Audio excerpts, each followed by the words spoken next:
బాధ్యతల్లో ఏ విధంగా వైఫల్యం చెందింది అనేది ఎన్నోసార్లు కేంద్రం వీళ్ళ మీద మొట్టికాయలు వేయడం, చేవాట్లు పెట్టడం మనం చూస్తూ ఉన్నాము.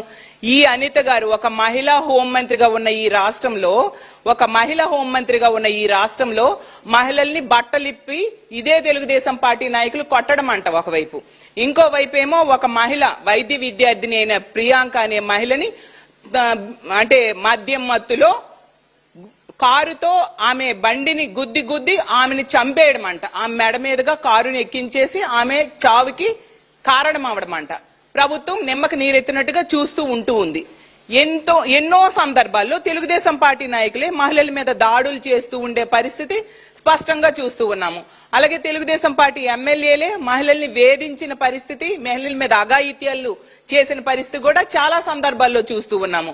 మరి ముఖ్యంగా వీళ్ళ మంత్రులతో సహా అందరూ కూడా మహిళల్ని వేధిస్తూ ఉండే పరిస్థితి.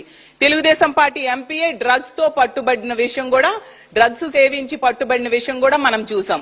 అంత దారుణంగా శాంతి భద్రతల హోంమంత్రి అయ్యుండి పోలీస్ వ్యవస్థని ఎంత నిర్వీర్యం చేసేశారు, ఆ శాఖ నిర్వహణలో ఎంత వైఫల్యం చెందారు అంటే మొన్ననే చూసాం.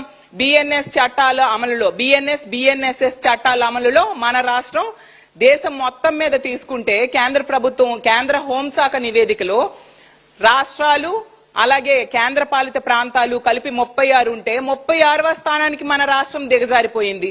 అంటే అది మీ సమర్థత, అది మీ ధైర్యం, మీ దమ్ము. అంత చేతకాని హోంమంత్రి అయిన మీరు మా జగనన్న గురించి మాట్లాడతారా? నేను అడుగా అన్ని వర్గాల ప్రజల్ని ఎన్నో హామీలు ఇస్తామని చెప్పి ఎన్నికల్లో వీళ్ళ అధికారంలోకి వచ్చి ఈ రోజు ఏ ఒక్కటి అమలు చేయకుండా నెట్ట నిలువుగా మోసం చేసింది ఈ ప్రభుత్వం. జగనన్నకు గనుక ప్రతిపక్ష నేత హోదా ఇస్తే వీటన్నిటి మీద నిలదీస్తారని భయపడి మీరు పారిపోతూ ఆ ప్రతిపక్ష నేత హోదా ఇవ్వని పరిస్థితి చూస్తూ ఉన్నాం. ఎప్పటికైనా మేము డిమాండ్ చేస్తూ ఉన్నాం, మీరు జగనన్నకి ప్రతిపక్ష నేత హోదా ఇవ్వండి. ముఖ్యమంత్రితో సమానంగా మాట్లాడే సమయం ఇస్తే అప్పుడు జగనన్న దమ్ము ధైర్యం ఏంటో మీకు తెలుస్తుంది. అనిత గారికి ఇంకోటి కూడా చెప్తూ ఉన్నాను, కౌన్సిల్ కి మేము వస్తాం కదా, మీరు కూడా కౌన్సిల్ కి వస్తారు కదా, ఈ సమస్యలన్నిటి మీద మేము ప్రశ్నించబోతూ ఉన్నాం. మరీ ముఖ్యంగా ఒక మహిళా హోంమంత్రి అయిన మీరు కేబినెట్ లో ఉండగా దిశ చట్టం రద్దు చేయడం అనేది మీకు అత్యంత సిగ్గుచేటు.